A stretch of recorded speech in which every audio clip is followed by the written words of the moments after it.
কার জীবনের মোড় কখন ঘুরে যাবে সেটা কেউই বলতে পারে না। এই মোড় ঘুরে যাওয়ার সাথে কারো জীবনে সুখ আসে আর কারো জীবনে দুঃখ আসে। কি বুঝতে পারছেন না কিছুই, তাই তো? তাহলে গল্পে যাওয়া যাক। হুম, আমি চিৎকার করতে পারছি না। আমার চিৎকার করার রাস্তা বন্ধ করে দিয়েছে। আমার শরীরে লাঠির আঘাতে আঘাতে শরীর থেকে রক্ত পড়ছে। আমার রক্তাক্ত জায়গাতে লবণ দিয়ে আমার যন্ত্রণা আরও বাড়িয়ে দিচ্ছে। কালকে রাত থেকে বিরতিহীনভাবে আমায় মেরে যাচ্ছে। মনে হচ্ছে নিজের জীবনের অন্তিম মুহূর্তের সামনে দাঁড়িয়ে আছি। যে কোনো সময়ই আমার প্রাণ পাখি উড়াল দিয়ে দিবে আমার আঘাতপ্রাপ্ত শরীর থেকে। পুলিশ কনস্টেবলরা আমায় মারতে মারতে আমার অবস্থা পুরো খারাপ করে দিয়েছে। মানুষ তার ইগো আর নিজের বদলা নেওয়ার জন্য কতটা নিচে নামে পারে সেটা রিদিতাকে না দেখলেই হয়তো বুঝতেই পারতাম না। এখন মনে হচ্ছে কেন সেদিন রিদিতা অমন করে নিজে থেকে কথা বলতে আসছিল, কেন আমার আর ডলির কাছে এসে ক্ষমা চেয়েছিল। আসলে সব কিছুই ছিল ওর প্ল্যানের অংশ। মনে হচ্ছে আমায় যদি এর চেয়ে কেউ মেরে ফেলতো তাহলে ভালো হতো। হঠাৎ করে আমার মাথা চক্কর দিয়ে ওঠে আর চোখটা কেমন করে জানি বন্ধ হয়ে আসছে। দুজন পুলিশ কনস্টেবল রাহুলকে ঝুলিয়ে রেখে মেরে যাচ্ছে। রাহুল চিৎকার করতে যেও চিৎকার করতে পারছে না। রাহুলের মুখে একটা ছোট ফোমের বল ঢুকিয়ে রাহুলকে মেরে যাচ্ছে। হঠাৎ করে রাহুল নড়াচড়া বন্ধ করে শান্ত হয়ে যায়। পুলিশ অফিসাররা মারা বন্ধ করে দিয়ে রাহুলের পালস চেক করতে দেখতে পায় রাহুল অজ্ঞান হয়ে গেছে। তখন কনস্টেবলরা গিয়ে বড় অফিসারকে বলে। অফিসার এসে রাহুলকে পরীক্ষা করে সেখান থেকে তারা ফোন নিয়ে কাউকে কল দিল। কল দিয়ে কিছু কথা বলা শেষ করে কনস্টেবলদের উদ্দেশ্য করে বলল, এই, তোরা এই ফকিনের বাচ্চাকে নিয়ে ওই নদীর পাশের জমিতে ফেলে আয়, তবে সাবধানে, যাতে কেউ না দেখতে পায়। কনস্টেবলরা রাহুলকে নিচে নামিয়ে একটা গাড়িতে তুলে দিয়ে নদীর পাড়ের উদ্দেশ্যে গাড়ি ছোটালো। এবার জেনে আসে রাহুলের সাথে এমনটা হওয়ার কারণ কি। 1 বছর আগে বাবা মা ছাড়া পৃথিবীটা কতটা অসহায় সেটা আমার মতো অনাথ ভালোই বুঝতে পারছি। টাকা পয়সা সম্পত্তির জন্য কাছের মানুষগুলো হিংস্র চেহারাটাও দেখতে পেলাম। আপনারা হয়তো কিছুই বুঝতেছেন না। চলুন গল্পে যাওয়া যাক। হুম হুম একটা রুমের ভিতরে আমায় হাত পা বেঁধে মেরে যাচ্ছে আমার মামি, মামাতো বোন আর মামা। আমি যে চিৎকার দিয়ে কিছু বলবো সেটা কোনো পথ খোলা রাখেনি ওরা। আমার মুখে গুছিয়ে দিয়েছে কাপড়ের অনেক ছোট ছোট টুকরো। মনে হচ্ছে নিজের জীবনের অন্তিম যাত্রার সামনে দাঁড়িয়ে আছি। আমার শরীরে লাঠির আঘাতে ফেটে যাওয়া স্থান দিয়ে রক্ত পড়ছে আর সেই আঘাতপ্রাপ্ত জায়গায় লেবু চিপে লেবুর রস আর লবণ ঢেলে দিচ্ছে। আমি এই যন্ত্রণা যে সহ্য করতে পারছি না, ব্যথা যন্ত্রণা সব কিছু মিলিয়ে আমার চোখের জল আমার চিৎকারের রূপ নিয়ে বের হয়ে যাচ্ছে। হে সৃষ্টিকর্তা, আমায় কেন এমন এই নিষ্ঠুরতম পৃথিবীতে পাঠালে? আর যদি পাঠাবে তাহলে কেন একটু শান্তি দিয়ে দিলে না? শুনেছি মানুষ সৃষ্টির সেরা জীব, তাহলে আমার উপর এত অত্যাচার কেন? কিছুক্ষণ পর আমার হাতের ও পায়ের বাঁধন খুলে দিয়ে মামা মামি আর মামাতো বোন আমার রুম থেকে চলে যায়। আপনারা নিশ্চয়ই ভাবছেন আমি কিছু করেছি যার জন্য তারা আমায় এমন করে মারছে। সেটা ভাবলে আপনারা ভুল ভাবছেন। আসলে আমার সকল সম্পত্তি লিখে নেওয়ার জন্য এমন করছে। আজকে জোর করে সব কিছু লিখে নিয়েছে তারা। আমি তাড়াতাড়ি করে বাথরুমে গিয়ে শাওয়ার ছেড়ে দিয়ে নিচে বসে পড়লাম। কিছু সময় পর শরীরে যন্ত্রণা কিছুটা কম হলে বাথরুম থেকে ফ্রেশ হয়ে এসে নিজের বিছানায় বসে পড়লাম। আজকে থেকে এই বাড়ি মামার নামে হয়ে গেল। কিছু সময় পর নিচে থেকে মামির গলার স্বর শুনতে পেলাম। আমি তাড়াতাড়ি করে কাপড় পরে নিচে চলে গেলাম। নিচে যেতেই মামি বলেন, এই অনাথের বাচ্চা, রুমে পড়ে পড়ে ঘুমাচ্ছিস কেন? বাড়ির কাজগুলো কে করবে? তোর মরা বাপ নাকি তোর মরা মা? না মামি, আমি করছি। রাহুল সবার জন্য খাবার রেডি করে মামা আর মামিকে খেতে দিয়ে তার মামাতো বোন সীমার রুমের উদ্দেশ্যে পা বাড়ায়। রাহুল সীমার রুমে ঢুকে খাবার টেবিলে রেখে যেই চলে আসবে তখনই রাহুল সীমাকে টান দিয়ে বিছানায় এনে ফেলে দিল।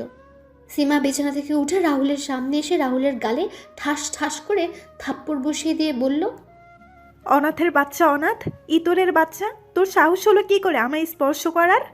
রাহুল গালে হাত দিয়ে দাঁড়িয়ে আছে, মাথা নিচু করে। তখন সীমা বলে উঠল, কি রে অনাথের বাচ্চা, কথা বলছিস না যে? না আরো কয়েকটা দিব তোকে? আসলে সীমা, তোর রুমের সুইচ বোর্ডে সমস্যা আর তুই ভেজা হাতে স্পর্শ করছিলি তাই আমি। তো সাহস কম না, আমায় নাম ধরে ডাকিস? তোকে বলছি না ম্যাডাম বলে ডাকার জন্য? তুই তো আমার বোন হস আর আমার ছোট। তো কি হয়েছে? তুই হলি আমাদের বাড়ির চাকর, so you call me madam. It's that clear? Hmm. মাকে বলে দিস আমি কলেজে যাচ্ছি, আমার গাড়ি নিয়ে তুই হেঁটে চলে আসিস। খাবারটা খেয়ে যান। তোর হাতের খাবার খেতে ইচ্ছে করছে না আমার। আমি বাইরে খেয়ে নিব। সীমা কথাগুলো বলে গাড়ির চাবি ঘুরিয়ে ঘুরিয়ে রুম থেকে বের হয়ে যায়। রাহুল একটা হাসি দিয়ে সেখান থেকে নিচে এসে কাজ করতে শুরু করে। এবার আপনাদের রাহুলের পরিচয় দিয়ে দিই। আমাদের গল্পের নায়ক রাহুল রাজ। মা বাবা কেউ বেঁচে নেই। রাহুলের বয়স যখন 9 বছর তখন রাহুলের বাবা মা মারা যান। রাহুলের অনেক সম্পত্তি। রাহুল এবার অনার্স 2য় বর্ষে পড়ছে। রাহুলের মামা আর মামি মিলে সুযোগ বুঝে রাহুলকে তাদের সাথে নিয়ে আসেন আর তারপর রাহুলের সকল সম্পত্তি নিজের নামে লিখে নেন। তারপর থেকে রাহুল হয়ে যায় নিজের বাসারই কাজের লোক। অবশ্য রাহুলের মামা তো বড় বোন সুমন আপু বেঁচে থাকলে রাহুলের সাথে এমন কোনো কাজ হতো না। কিন্তু ভাগ্যের কি নির্মম পরিহাস, 4 বছর আগে সুমন আপু পরপারে চলে গেলেন। আর বাকিটুকু গল্পের সাথে থাকলেই জানতে পারবেন। রাহুল নিচে আসতেই তার মামি বলে উঠল, কিরে সীমা কোথায়? মামি সে তো কলেজে চলে গেছে। আচ্ছা, এই সব কিছু ধুয়ে রান্নাঘরে রেখে দে, আর বাসার সকল কাজ করে তারপর ভার্সিটিতে যাবি, না হলে সকালের কথা মনে থাকে যেন। রাহুল একটা হাসি দিয়ে সকল কাজ শেষ করার জন্য রান্নাঘরে চলে গেল। সব কিছু গুছিয়ে রাহুল তার রুমে এসে ফ্রেশ হয়ে রেডি হতে যাবে, তখনই বুঝতে পারে তার শরীরে কয়েক জায়গায় ফুলে গেছে আর সেখান থেকে এখনও অল্প অল্প করে রক্ত পড়ছে। রাহুল একটা কাপড়ের টুকরো দিয়ে সেগুলো মুছে একটা শার্ট পরে নিল। যখন ব্যাগ পিঠে নিল তখন পিঠে প্রচণ্ড ব্যথা শুরু হয়ে গেল। রাহুল সকল ব্যথা সহ্য করে বের হয় ভার্সিটির উদ্দেশ্যে। রাহুল ভার্সিটিতে আসতে রাহুলের বেস্ট ফ্রেন্ড শাকিল আর আরিফ রাহুলের সামনে আসলো আর বলল, কিরে আজকে দেরি হলো যে? তোর তো দেরি হয় না? বাসার কাজ শেষ করে আসতে আসতে দেরি হয়ে গেছে। ভুলেই গেছিলাম রে। তোকে কত করে বললাম আমাদের সাথে এসে থাকার জন্য, কিন্তু তুই মানা করে দিলি। বাদ দে সব কথা, এখন ক্লাসে চল। 3 বন্ধু মিলে হাসাহাসি করে ক্লাসের দিকে যাচ্ছিল। তখনই রাহুলের সাথে একটা মেয়ের ধাক্কা লাগে আর মেয়েটা মাটিতে পড়ে যায়। রাহুল মেয়েটার দিকে হাত বাড়িয়ে দিয়ে বলে, আসলে আমি দেখতে পাইনি, আমরা কথা বলে আসছিলাম, কিন্তু কি থেকে যে কি হয়ে গেল, আই এম সো সরি। মেয়েটা মাটি থেকে উঠে রাহুলের গালে ঠাস ঠাস করে থাপ্পড় দিয়ে বলে উঠল, মেয়ে দেখলে ধাক্কা খেতে ইচ্ছে করে? তোদের মতো ছেলেদের জন্য আজকে মেয়ে ভালোভাবে ঘোরাফেরা করতে পারে না, নিজের ইচ্ছে মতো স্বাধীনভাবে চলাচল করতে পারে না। তোকে দেখে তো মনে হচ্ছে ভালো ছেলে, কিন্তু তোদের মতো এমন চেহারার ছেলেদের দ্বারাই এমন কাজ করতে পারে। আসলে আপনি। তোর তো সাহস কম না, আমার মুখের উপর কথা বলিস? এই, তোরা এই ছেলেকে আমার সামনে থেকে নিয়ে যা, না হলে আমি এই ছেলেকে মেরে ফেলবো। অর্পার মিথিলা এসে রিদিতাকে বলে, রিদি, চল তো এখান থেকে। এই ছেলের সাথে কথা বলে লাভ নেই, চল তো ওইদিকে যাই। চল, এর সাথে কথা বলে লাভ নেই। আর শুন, তুই আমার সামনে পড়লে তোর অবস্থা খারাপ করে দিব। কথাটা বলে রিদিতা আর তার বন্ধুরা চলে গেল।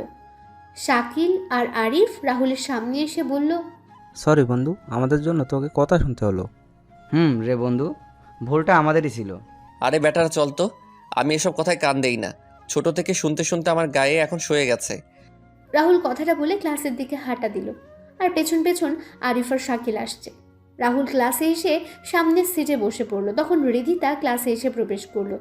রাহুলকে সামনের সিটে বসতে দেখে রিদিতা বলে উঠল, ফকিরের বাচ্চা, তুই কোন সাহসে এখানে এসে বসেছিস? কেন এখানে বসলে কি কোনো সমস্যা? সামনে বসবে আমাদের মতো স্মার্ট শিক্ষিত মেয়েরা, তোর মতো গাইয়া খ্যাত ফকির রানা। ও আচ্ছা। রাহুল আর কোনো কথা না বলে পেছনে গিয়ে বসলো। কিছুক্ষণ পর শাকিল আর আরিফ রাহুলের পাশে এসে বসলো। স্যার ক্লাসে ঢুকে রাহুল আর আরিফ আর শাকিলের সাথে বসে পড়ে। কিছুক্ষণ পর স্যার ক্লাসে প্রবেশ করেন। স্যার সবার দিকে তাকিয়ে যেই ক্লাস শুরু করবেন তখন স্যার রাহুলের দিকে তাকিয়ে বললেন, কিরে রাহুল, পিছনে বসে আছিস কেন? এমনি স্যার। তোরে না বলছিস সামনে বসতে? স্যার ক্লাস যে কোনো এক জায়গায় বসে করা যায়, সামনে বসে ক্লাস করলেই যেই স্যার আমি ভালো স্টুডেন্ট স্মার্ট হয়ে যাবো এমনটা তো নয়। তা অবশ্য ঠিক বলেছিস তুই। রাহুল কথাগুলো একবার রিদিতার দিকে তাকায় আর রিদিতা রাহুলের কথাগুলো শুনে রাগী চোখে রাহুলের দিকে তাকায়। এদিকে অর্পা আর মিথিলা রিদিতাকে আস্তে আস্তে শুনিয়ে শুনিয়ে বলল, ঠান্ডা মাথায় কিছুক্ষণ আগের বদলা নিয়েছিল ছেলেটা। এবার বুঝতে পারছি রাহুলকে কেন ভালো স্টুডেন্ট। রিদি, তুই ওর দিকে তাকিয়ে আছিস কেন? ছেলের সাহস কেমন দেখেছিস? দেখেছিস, বুকের পাঠা আছে ছেলের। মিস রিদিতা আর রিদিতার 2 হাত। আপনারা ক্লাস করবেন না, বের হয়ে যাবেন। ক্লাস করার ইচ্ছে না থাকলে রুম থেকে বের হয়ে যেতে পারেন, দরজা আপনাদের সামনেই আছে। কেউ আর কোনো কথা বলল না।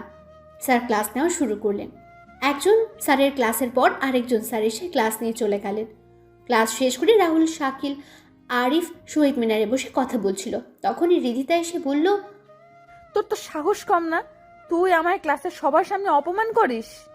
আমি আপনাকে কখন অপমান করলাম? তুই ক্লাসে আমায় এই কথাগুলো শুনিয়ে শুনিয়ে কেন বললি? ক্লাসের কেউ এসে প্রতিবাদ করছে না, তাহলে তুই কেন এসেছিস রিদিতা? জানেন তো, চোরের মন পুলিশ পুলিশ। তুই জানিস আমি কে, আমার পরিচয় কি? আপনাকে দেখে আপনার সম্পর্কে জানা হয়ে গেছে আমার। আপনি কোনো অহংকারী বাবা মায়ের অহংকারী মেয়ে হবেন যে মানুষকে মানুষ মনে করেন না। শাকিল, আরিফ, চল এখান থেকে। রাহুল কথাগুলো বলে ভার্সিটি থেকে বের হয়ে আসে। রাহুল বাড়িতে এসে দেখতে পায় বাড়িতে কেউ নেই। রাহুল তার রুমে যাবে, তখন সে শুনতে পায় অদ্ভুত কিছু শব্দ। রাহুল শব্দগুলো অনুসরণ করে কিছুটা সামনে যেতেই একটা রুম দেখতে পায়। রুমটা ছিল সীমার রুম। রাহুল রুমের সামনে গিয়ে দেখতে পায় দরজা ভেতর থেকে ঠিকমতো লাগানো হয়নি। রাহুল দরজা ঠেলে দেখতে পায় আমি দরজা ঠেলে দেখতে পেলাম আমার মামাতো বোন সীমা আর একটা ছেলে অন্তরঙ্গ সম্পর্কে জড়িয়েছে। তারা এই পাপ কাজের নেশায় এতটাই বিভোর যে দরজাটা লাগাতেই ভুলে গেছে। আমি তো নিজের চোখকে বিশ্বাস করাতে পারছি না। আমার মাথা যেন ঘুরতে লাগলো। কিছুক্ষণের জন্য আমি পাথরের ন্যায় শক্ত হয়ে গেলাম। তখন বললাম, সি সি সি সীমা, এগুলো কি করছিস তুই? মামা মামি জানলে কি হবে বুঝতে পারছিস? রাহুলের কথা শুনে সীমা ওর ছেলেটা আলাদা হয়ে যায়। ছেলেটা নিজের পোশাক পরে সেখান থেকে চলে যায়।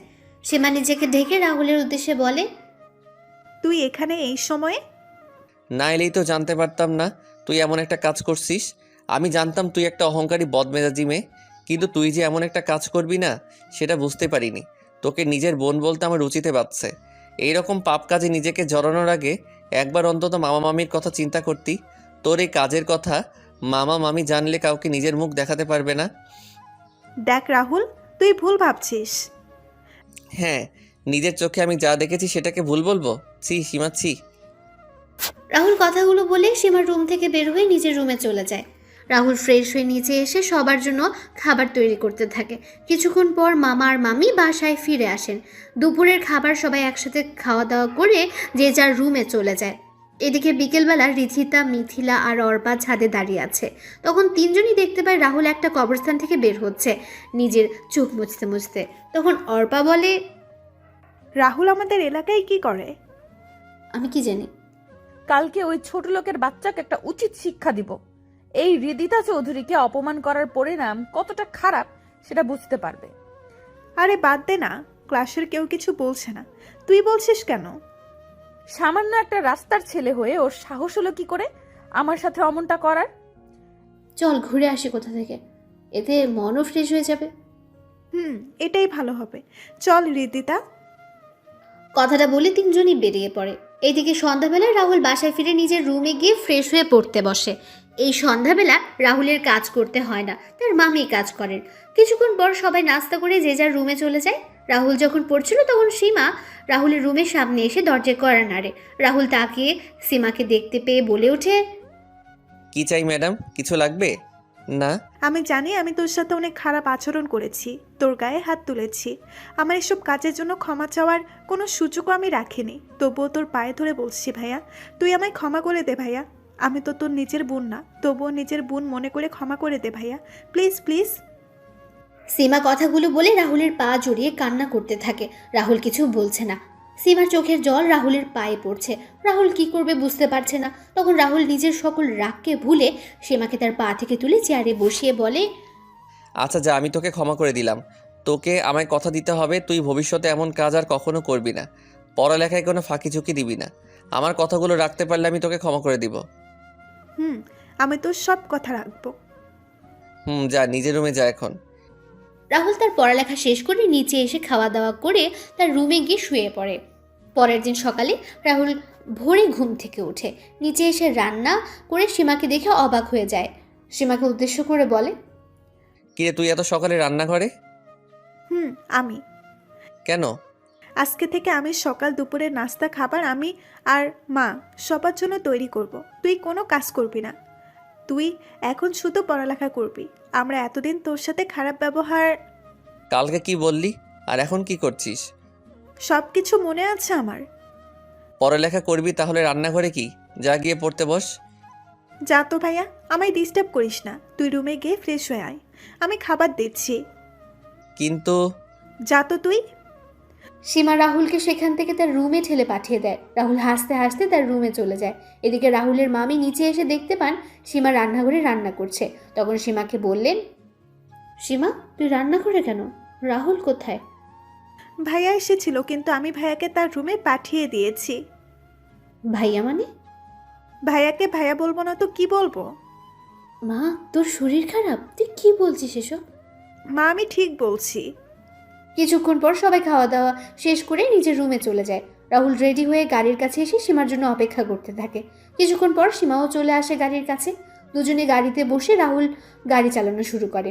কিছুক্ষণ পর সীমার কলেজে সীমাকে নামিয়ে দিয়ে গাড়ি যেয়ে রেখে আসতে যাবে, তখন সীমা বলে, ভাইয়া গাড়ি তুই নিয়ে যা, তুই 1:30 এখানে চলে আসিস। না, গাড়ি এখানে থাক। না, আমি যা বলেছি সেটাই, যা এখন তুই। রাহুল গাড়ি নিয়ে ভার্সিটিতে প্রবেশ করে গাড়ি পার্ক করে গাড়ি থেকে বের হয়। রাহুলকে গাড়ি থেকে বের হতে দেখে অনেকে তাকিয়ে আছে। অর্পা আর মিথিলা বলে ওঠে, এটা কি দেখছি আমি? যেই ছেলে গতকালকে নোংরা পোশাক পরে ভার্সিটিতে এসেছিল আজকে দামি একটা গাড়ি থেকে নামছে। এটা দেখে আমার মনে হচ্ছে কাশেম টিভির কোনো প্রোগ্রাম চলছে। রিদিতা অর্পা আর মিথিলাকে পিঠে দুটো ধুম করে বসিয়ে দিয়ে বলে ওঠে, এত গড়াগড়ি করছিস কেন? দেখ গাড়ি কোথা থেকে ভাড়া করে নিয়ে আসছে হয়তো। বন্ধু কী রে, হঠাৎ করে গাড়ি নিয়ে? না, কালকের অপমানের বদলা নিতে। নাব্বে সালা, আসলে সীমার ওই কথাটা বললাম না। ও আচ্ছা, এই ব্যাপার। তবে একদিক দিয়ে ভালো হয়েছে, সীমা যে তোকে সাপোর্ট করেছে, এটাই অনেক ভালো। তারপর সবাই মিলে ক্লাসে চলে যায়। ক্লাস শেষ করে রাহুল আরিফ আর শাকিলকে বিদায় দিয়ে চলে যায়। সীমাকে কলেজ থেকে নিয়ে বাসায় চলে আসে। বাসায় এসে রাহুল দেখতে পায় খাবার টেবিলে সাজানো। রাহুলও ফ্রেশ হয়ে এসে খাবার খেয়ে নিজের রুমে চলে যায়। রাতের বেলা সবাই যখন খাবার খাচ্ছিল তখন টিভির নিউজে সবাই শুনতে পায় আজকের সিলেটের বড় রাস্তার পাশের মোড়ে কয়েকজন সন্ত্রাসীর মরদেহ গাছের ডালে ঝুলন্ত অবস্থায় পাওয়া গেছে। পুলিশ এখনও সঠিক করে কিছু বলতে পারছে না, তবে সন্ত্রাসীদের বুকে বড় বড় করে লেখা আছে দ্য ডেথ ডেভিল। এভাবে চলে যায় 10টা দিন। এই 10 দিনে সীমা রাহুলের সাথে অনেক ভালো ব্যবহার করেছে, নিজের ভাইয়ের মতো। এই 10 দিনে মনে হচ্ছে সীমা ও রাহুলের একজন মায়ের পেটের ভাই বোন। পরের দিন সকালে রাহুল ভার্সিটিতে চলে যায়। আজকে অবশ্য সীমা কলেজে যায়নি, তাই রাহুল গাড়ি নিয়ে আসেনি। রাহুল ভার্সিটিতে আসতেই রিধিতা বলে ওঠে, কি রে ছোট লোক, আজকে তোর গাড়ি কোথায়? এই কয়েকদিন তো গাড়ি নিয়ে এসেছিলি। আপনার কি কোনো কাজ নেই? আমি তো আপনার সাথে নিজে থেকে কথা বলি না, তাহলে কেন আমার সাথে আসছেন কথা বলতে? আর কথা যখন বলতেই হবে তাহলে ভদ্রভাবে কথা বলতে পারেন না? না পরিবার থেকে ভদ্রভাবে কথা বলার সুযোগ পাননি? তোর মতো ছোট লোকের সাথে আমায় কথা বলতে হলে চিন্তা করে কথা বলতে হবে। ওই যে বললাম, আপনি কোন পরিবারের মেয়ে সেটা আপনাকে দেখেই বোঝা যাচ্ছে। রাহুল আর কোনো কথা না বলে সেখান থেকে ক্লাসে চলে যায়। কিছুক্ষণ পর স্যার ক্লাসে এসে ক্লাস শুরু করেন। ক্লাস শেষ করে যখন সবাই বের হচ্ছিল তখনই রাহুলের ফোন বেজে ওঠে। রাহুল ফোন রিসিভ করার সাথে ওপাশ থেকে কেউ কিছু কথা বলে। রাহুল তাড়াতাড়ি করে বাড়ির সামনে এসে দেখতে পায় বাড়িতে অনেক মানুষ। রাহুল হাঁটছে সামনের দিকে, কিন্তু এত মানুষ বাড়িতে কেন সেটা বুঝতে পারছে না। রাহুল কিছুটা সামনে যেতে তার মামির গলা শুনতে পেলে রাহুল তাড়াতাড়ি করে ঘরে ঢুকে পড়ে। আর ঘরে ঢুকে যা দেখতে পেল এতে করে রাহুলের মাথায় আকাশ ভেঙে পড়ে। রাহুল কি করবে বুঝতে পারছে না। রাহুল ধীর পায়ে হেঁটে ফ্লোরে সাদা চাদর জড়িয়ে রাখা লাশটার সামনে যে চাদর সরিয়ে দেখতে পায় সীমা মাটিতে শুয়ে আছে। রাহুল সীমার লাশের পাশে ধূপ করে বসে যায়। রাহুলের চোখ দিয়ে জল গড়িয়ে পড়ছে। রাহুল তার মামির দিকে তাকাতে রাহুলের মামি রাহুলের দিকে কান্না মিশ্রিত কণ্ঠে বলে উঠলেন, আমি বাসায় এসে কারো কোনো সারা শব্দ পাচ্ছিলাম না, তাই আমি যখন সীমার রুমের সামনে আসি তখন দেখি সীমা তার রুমের ফ্যানের সাথে ঝুলছে। কথাটা বলে মামি কান্না করতে থাকেন। রাহুল কি বলবে বুঝতে পারছে না। তখন রাহুল সীমার হাতে একটা কাগজ দেখতে পায়। রাহুল কাগজটা নিয়ে দেখতে পায় সেখানে লেখা আছে, ভাই আমায় ক্ষমা করে দিস, আমি তোর কথাগুলো রাখতে পারলাম না। চেষ্টা করেছিলাম তোর কথা রাখার জন্য, কিন্তু রাখতে পারিনি। আমি তোর সাথে অনেক খারাপ ব্যবহার করেছি, এমনকি তোর উপর হাত তুলেছি। ভাইয়া আমায় ক্ষমা করে দিস, ভালো থাকিস, আর আমার মা বাবাকে দেখে রাখিস। আমার মা বাবার আর কেউ রইল না রে ভাইয়া, এখন তুই তাদের জন্য সব কিছু। ইতি তোর বেয়াদব বোন সীমা। রাহুল চিঠিটা পড়ে সীমার প্রাণহীন দেহটাকে জড়িয়ে ধরে কান্না করতে থাকে। কিছুক্ষণ পর বাসায় পুলিশ আসে আর জিজ্ঞেস করে আপনাদের কারো উপর কি কোনো সন্দেহ হচ্ছে। না, আমাদের কারো উপর কোনো সন্দেহ হয় না। পুলিশ অফিসার বললেন, অফিসার আপনারা এখন আসতে পারেন। পুলিশ অফিসার চলে যায়। 2 ঘন্টা পর সীমাকে সমাহিত করা হয়। সীমার মৃত্যুর খবর শুনে আরিফ আর শাকিলও আসে। শাকিল আর আরিফ রাহুলকে শান্ত করার চেষ্টা করছে। সবাই সকল কাজ শেষ করে চলে যায়। রাহুল তার রুমে গিয়ে ঘুমিয়ে পড়ে। রাতের বেলা রাহুল সবার জন্য খাবার তৈরি করে আর তার মামা আর মামির রুমে নিয়ে গিয়ে বলে, মামা মামি চলো খেয়ে নিবে। না, আমার খিদে নেই, তুই খেয়ে নে।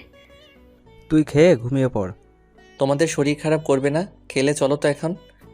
রাহুল জোর করে তার মামার মামিকে নিয়ে খাবার টেবিলে চলে যায় আর দুজনকে খাইয়ে দিচ্ছে নিজের হাতে। রাহুলের মামা আর মামি অবাক চোখে রাহুলের দিকে তাকিয়ে আছেন আর চোখের জল ফেলছেন। তখন রাহুলের মামা রাহুলকে বললেন, তোর সাথে তো আমরা অনেক খারাপ ব্যবহার করেছি, তারপরেও তুই আমাদের। তো কি হয়েছে, মামা হচ্ছে মায়ের ভাই, মাতুল সমান, আর মামি হচ্ছে মায়ের পরবর্তী স্থান। আমাদের ক্ষমা করে দে বাবা, আমরা সম্পত্তির লোভে অন্ধ হয়ে গিয়েছিলাম। আরে কথা বলা বন্ধ করে খাও তোমরা। সবাই খাওয়া দাওয়া করে যে যার রুমে গিয়ে ঘুমিয়ে পড়ে। পরের দিন সকালে রাহুল যে ইউনিভার্সিটিতে প্রবেশ করতে যাবে তখন রিধিতা রাহুলের সামনে এসে দাঁড়ায়। তখন রাহুল বলে, কি ব্যাপার, আপনি রাস্তা আগলে দাঁড়ালেন কেন? ঠাস ঠাস, তোরে বলছি না আমায় কোনো প্রশ্ন করবি না। প্রশ্ন আমি তোকে করব। আচ্ছা করুন, কি প্রশ্ন করবেন? তুই কালকে আমার সিটে বসেছিস, তার উপর আমায় কথা শুনিয়েছিস, এর জন্য তোকে শাস্তি পেতে হবে। শাস্তি পেতে হবে মানে? এই তোরা বল, একে কি শাস্তি দেওয়া যায়? আজকে আরিফ আর শাকিল ভার্সিটিতে আসেনি। রিধিতার কথা শুনে ওর এক বন্ধু এক এক রকমের শাস্তির নাম বলছিল। তখন অর্পা বলে ওঠে, রিদিতা, কালকে না তোর পানের বোতল ড্রেনে পড়ে গেছিল ওইটা? Good idea. দেখুন, আমি ক্ষমা চাইছি কালকে সব কিছুর জন্য। আমার মন মেজাজ ভালো নেই, তাই আমায় এসব শাস্তি দিয়েন না। তুই এসব বলে পার পেয়ে যাবে ভেবেছিস? তাহলে তুই ভুল ভাবছিস। তুই ভুল করেছিস, তার মাসুল তো দিতেই হবে। কতগুলো বলে রিদিতা আর ওর বান্ধবীরা আমার দিকে এগোতে লাগলো আর আমি পিছাতে লাগলাম। পিছাতে পিছাতে আমি হঠাৎ আমার চোখ পড়ে, আমি একটা ড্রেনের ঢাকনা খোলা, আমি সেটা দেখে পাশ কেটে সরে আসি। কিন্তু রিদিতা আমার দিকে তাকিয়ে হাঁটছিল আর পড়ে গেল ড্রেনের ভিতরে। রিদিতাকে ড্রেনের ভিতরে পড়তে দেখে সবাই রিদিতাকে নিয়ে হাসাহাসি করছে। আমি দাঁড়িয়ে আছি চুপচাপ। আমি যে হাসছি না এটা নয়, আমি হাসছি, তবে ভেতরে ভেতরে। নিজেকে কিছুটা স্বাভাবিক করে আমি কিছুটা এগিয়ে গিয়ে হাত বাড়িয়ে দিয়ে বললাম, চলুন উঠে আসুন এখন। তুই শর্ত, তোর মতো ছোট লোকের হাতে আমি হাত রাখবো? ছোট লোককে সেটা এখন সবাই দেখতে পাচ্ছে। যেখানে পড়েছেন সেখান থেকে বাজে দুর্গন্ধ আসছে। আপনার বান্ধবীরা চলে গেছে, তাড়াতাড়ি উঠে আসুন। রাহুল রিধিতাকে গাড়ি থেকে তুলে দিয়ে বলে, যান, বাসায় গিয়ে ফ্রেশ হয়ে নিন, আর কারোর সাথে খারাপ কাজ করার আগে 3 বার ভেবে নেবেন। আসি আমি। রিধিতা চলে যায় গাড়ি নিয়ে বাসায় আর রাহুল চলে যায় ক্লাসে। রাহুল গিয়ে দ্বিতীয় সারির একটা সিটে বসে পড়ে। কিছুক্ষণ সময় পর একটা ছেলে ক্লাসে প্রবেশ করে। রাহুল তখন বই পড়ছিল। তখনই রাহুল উড়ে গিয়ে দেওয়ালের সাথে ধাক্কা খায়। দেওয়ালের সাথে ধাক্কা খাওয়ার সাথে সাথে রাহুলের মাথা ফেটে রক্ত বের হয়ে যায়। রাহুল মাথা চেপে ধরে দাঁড়াতে একটা ছেলে বলে ওঠে, এই সিটটা হলো আমার, তুই এখানে বসার সাহস পেলি কোথা থেকে? যা পিছনে গিয়ে বসে পড় চুপচাপ। কোনো কথা না বলে নিজের মাথা চেপে ক্লাস থেকে বের হয়ে একটা গাছের নিচে বসে পড়লাম। মাথাটাও কেমন যেন ঘুরছে, কি করব বুঝতে পারছি না। হঠাৎ করে চোখ দুটো বন্ধ হয়ে গেল। রাহুলের যখন জ্ঞান ফেরে তখন সে দেখতে পায় একটা রুমে শুয়ে আসে। তারপর পাশে আরিফ, শাকিল আর একটা মেয়ে দাঁড়িয়ে আছে। তখন রাহুল বলে, তুই হাসপাতালে আছিস? আর আমাদের এখানে ও আসতে বলেছে। কে উনি? আমার নাম ডলি, আমি তোমাদের সাথেই পড়ি। আসলে ক্লাসে যে ছেলেটা তোমায় মেরেছে সে হচ্ছে এই শহরের মাফিয়া ও ড্রাগসের ব্যবসাকারী জয়নালের ছেলে ডনি। তুমি যেই সিটে বসেছিলে ওই সিটে ডনি ছাড়া কেউ বসে না। কিন্তু ওই ছেলেকে তো আমি এই কয়েক মাসে ক্লাসে দেখিনি। রাহুল, তোকে এটা বলা হয়নি আমাদের। আসলে ডনি খুব কম সময়ই ভার্সিটিতে আসে। যখন ড্রাগসের মজুদ ভার্সিটিতে শেষ হয়ে যায় তখন ডনি আসে। মানে? পরে শোনা যাবে, তুমি রেস্ট নাও, আমি আসছি বিল মিটিয়ে। রাহুল চোখ বন্ধ করে শুয়ে আছে আর মনে হচ্ছে সীমার কথা আর সুমনা আপুর কথা। রাহুলের চোখগুলো ভিজে ওঠে। রাহুল চোখের জল মুছে চোখ বন্ধ করে মুখে একটা হাসি বজায় রেখে সিটি বাজাতে থাকে। কিছু সময় পর রাহুলকে নিয়ে আরিফ আর শাকিল বাসায় চলে যায়, আর ডলি চলে যায় ডলির বাসায়। আরিফ আর শাকিল মামা মামিকে সব কিছু খুলে বলে। তখন মামা বলেন, বাবা তুই চিন্তা করিস না, আমি ওই ছেলেকে জেলের ভাত খাইয়ে ছাড়বো। মামা বাদ দাও তো, কুকুর কুকুরের মতো কাজ করেছে, তাই আমরাও কি কুকুরের মতো কাজ করব? রাহুল ঠিক বলেছে, ঝামেলা বাড়িয়ে লাভ নেই। নিজের 2 মেয়েকে তো হারালাম, এবার এই ছেলেকেও না হারিয়ে ফেলবো। রাতের বেলা সবাই খাওয়া দাওয়া করে ঘুমিয়ে পড়ে। এদিকে ডলি তার বাবাকে বলছে, বাবা, আমাদের কয়েকজন এজেন্টের কোনো সন্ধান পাচ্ছি না।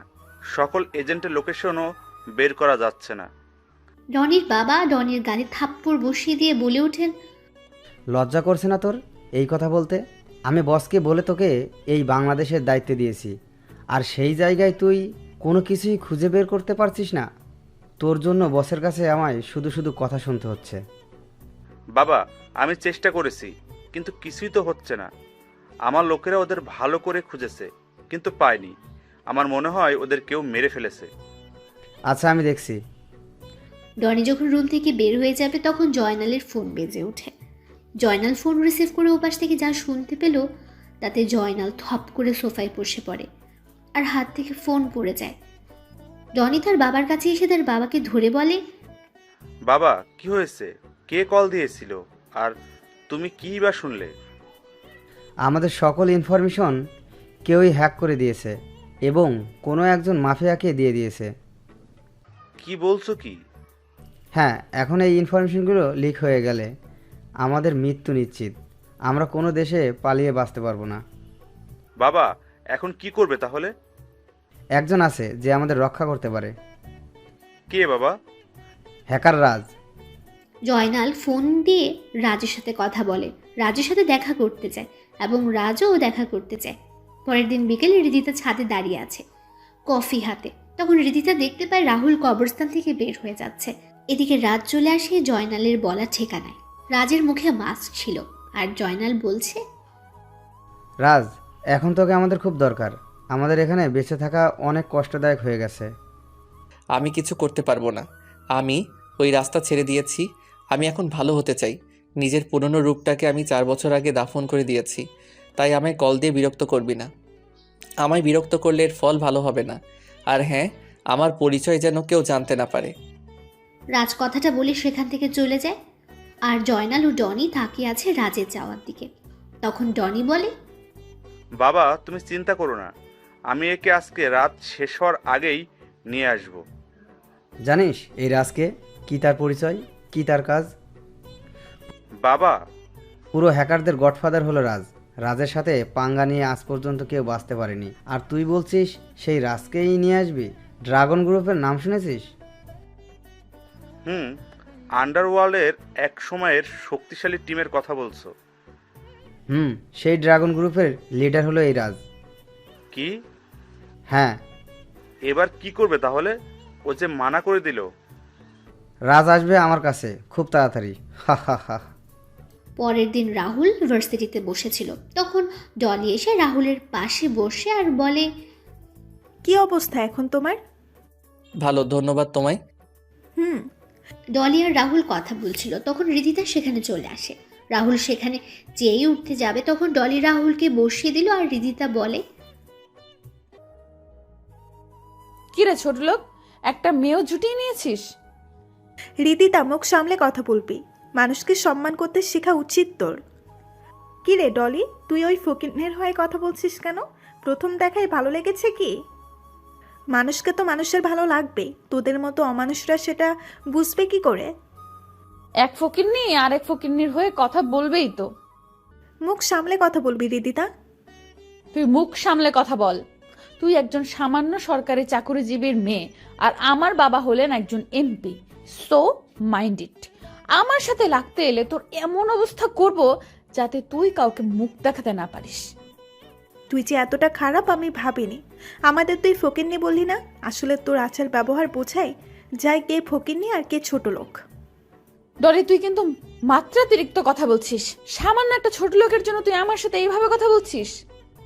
অন্যকে কিছু বলার আগে নিজের অবস্থান নিজের ব্যবহার দেখে নিস।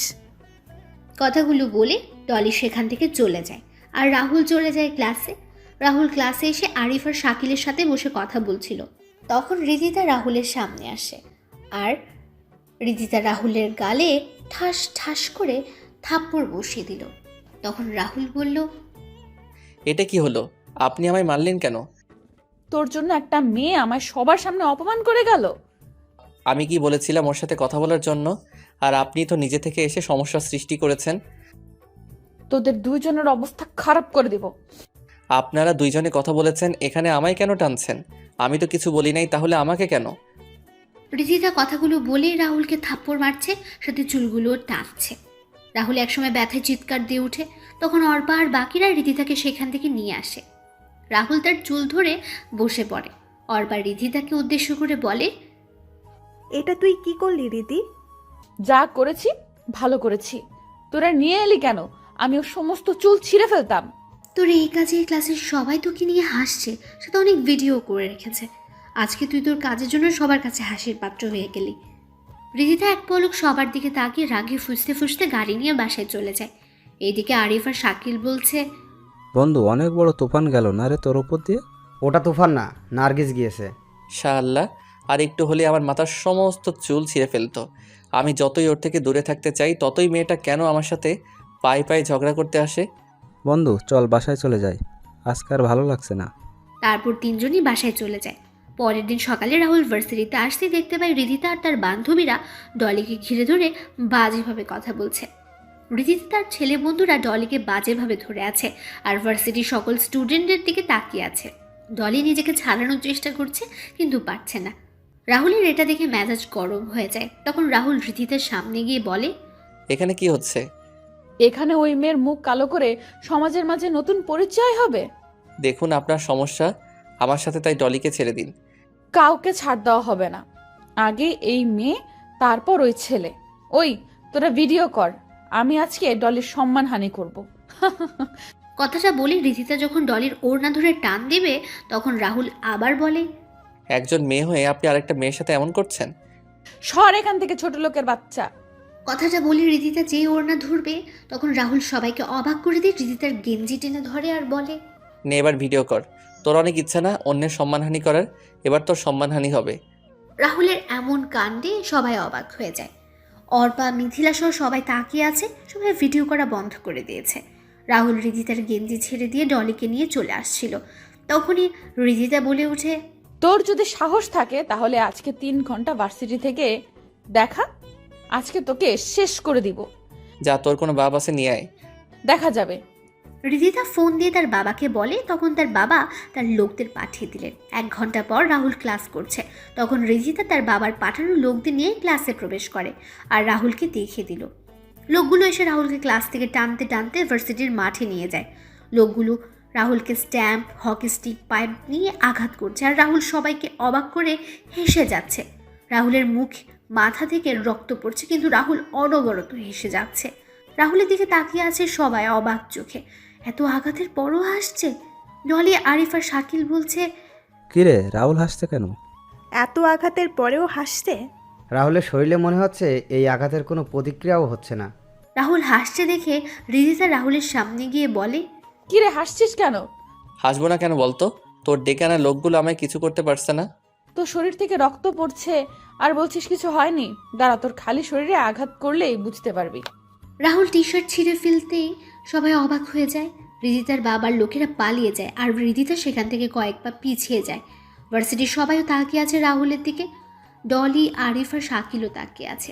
রাহুল রিদিতার সামনে গিয়ে বলে, কি রে, মারবি না আমায় তুই? কে তুই? আমি একজন ছোট লোক মানুষ। তাহলে তোর শরীরে এতগুলো আঘাত ও গুলির চিহ্ন কেন? তোর এসব জানার কোনো প্রয়োজন নেই। তুই মার আমায়, আয় মার। রাহুল কথাগুলো বলে রিদিতার দিকে এগোচ্ছিল। তখনই রিদিতা ও তার বন্ধুরা সেখান থেকে দৌড়ে চলে গেল। রাহুল তার রক্তাক্ত টি শার্ট গায়ে জড়িয়ে ভার্সিটির বাইরে এসে একটা টঙের দোকান থেকে সিগারেট টানছে।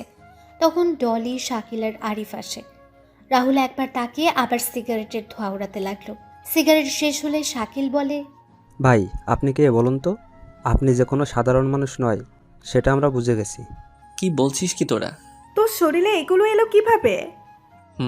বলবো সব, তবে লক্ষ্য যেদিন পূরণ হবে সেই দিন বলবো। রাহুল কথাটা বলে সেখান থেকে চলে যায় বাসায়। এদিকে রিধিতা তার রুমে বসে একটু আগের কথা চিন্তা করছে। রিধিতা মনে মনে বলছে, কে ওই ছেলে? ছেলেটাকে যেমন দেখতে তেমনটা কিন্তু নয়। ওর এমন চেহারার পেছনে কি এমন রহস্য লুকিয়ে আছে? ও শরীরে এত চিহ্ন কিসের? ধুর, ও যেই হোক তাতে আমার কি? আমার বদলা নিতে হবে। সেদিন আমি চিন্তা করব কি করে যে বদলাটা নেই আমি ঠিক করেই। রিধিতা বসে এসব চিন্তা করছিল, তখনই রিধিতা ইয়েস বলে লাফ দিয়ে উঠল। রিধিতা নিচে গিয়ে খাওয়া দাওয়া শেষ করলো। রাহুল বাসায় এসে তার রুমে গিয়ে ফ্রেশ হয়ে কেটে যাওয়া জায়গায় মলম লাগিয়ে শুয়ে পড়ল। রাতের বেলা যখন সবাই মিলে খাবার খাচ্ছিল, তখনই সবাই নিউজে দেখতে পেল আজকেও বড় রাস্তার পাশের পুকুরে কয়েকজন লাশ পাওয়া গেছে। পুলিশ বলছে মৃত ব্যক্তিরা ড্রাগসের ব্যবসার সাথে জড়িত। আগের মতোই সবার বুকে লেখা আছে দ্য ডেড ডেভিল। পরের দিন সকালে রাহুল ভার্সিটিতে বসে আরিফ, শাকিল আর ডলির সাথে কথা বলছিল। তখনই শাকিল বলে ওঠে, ওই এই ভিডিওটা দেখতো তোরা? কিসের এই ভিডিওটা? আরে বেটা, কালকে রাতে পুলিশের আইজিপিকে কেউ বাজেভাবে হত্যা করেছে আর বুকে লিখে দিয়েছে ডে ডেড ডেভিল মেরেছে। কি শুরু হলো বলতো? দেশে এক এক করে সবাইকে মেরে ফেলছে ওই ডেভিল। আচ্ছা, ভিডিও দেখি। ভিডিওটা নিয়ে দেখতে পেলাম ডেভিল পুলিশের আইজিপিকে প্রথমে উলঙ্গ করে একটা ছুরি দিয়ে গলা থেকে কোমর পর্যন্ত আঘাত করছে এক নাগাড়ে, আর আইজিপি চিৎকার করছে। তারপর ডেভিল আইজিপির বুকে ফুটন্ত অ্যাসিড ঢেলে দিচ্ছে। আইজিপি চিৎকার করতে করতে অজ্ঞান হয়ে যায়। ডেভিল তখন একটা পৈশাচিক হাসি দিয়ে এক কোপে শরীর থেকে আইজিপির মাথা আলাদা করে দিল, তারপর পা হাত কেটে ফেলে। সবার ভিডিওটা দেখে মাথাটা কেমন যেন ঘুরতে লাগলো।